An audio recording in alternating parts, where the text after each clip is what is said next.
The constantly changing makeup of the Russian group of forces in Syria has become a veritable kaleidoscope of the country's contemporary military capabilities, which are evidently taking turns being tested depending on the operational requirements, on their usefulness in the current reality of a multipolar world embroiled in a global hybrid war. The bright red beret-clad Russian military policemen who abruptly appeared in Aleppo during the final stages of clearing the city and making it once again suitable for the return of the civilian population are one of these capabilities. During the operation in Syria, the military police also protect personnel of the Russian Air Group and the Center for Syrian Reconciliation. While the institution of military police is a fairly widespread one among the world's militaries, the branch of forces was almost entirely absent from the Soviet military following the abolition of the Russian Empire's Gendarme Corps, which, however, was formed on an ad hoc basis for the duration of military exercises or campaigns.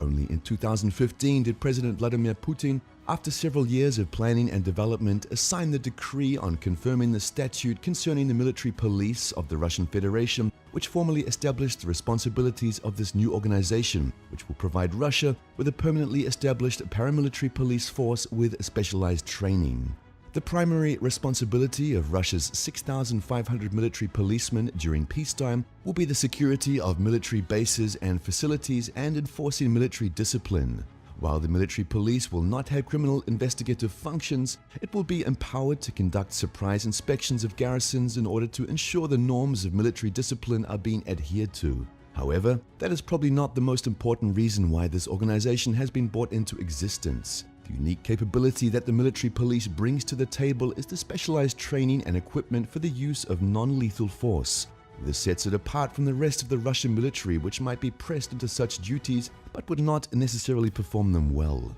While domestic police forces, including the various special units of the MVD and the Rosgvardia, which similarly bridges the gap between lethal and non-lethal capabilities, are primarily intended for operations within the country's borders. Thus, while the military police is unlikely to see action in domestic disturbances, leaving such missions to the MVD, by the same token, Rosgvardia will not be deployed on overseas missions such as Syria. Being soldiers, the military policemen are trained to use small arms and have wheeled armored vehicles including the Tigre, made famous in Crimea, and Typhoon at their disposal. Unlike conventional soldiers, they are also trained in the use of police batons and non-lethal firearms that have been procured specifically for it. Considering the propaganda usefulness of a massacre involving Russian troops, being able to respond to provocations with minimal use of force is crucial in the era of mass media. Military police's mission of ensuring the security of transport routes also has considerable applicability to overseas conflicts, particularly in a theater of war like Syria, where the absence of a strongly held, continuous front line makes the provision of convoy security essential.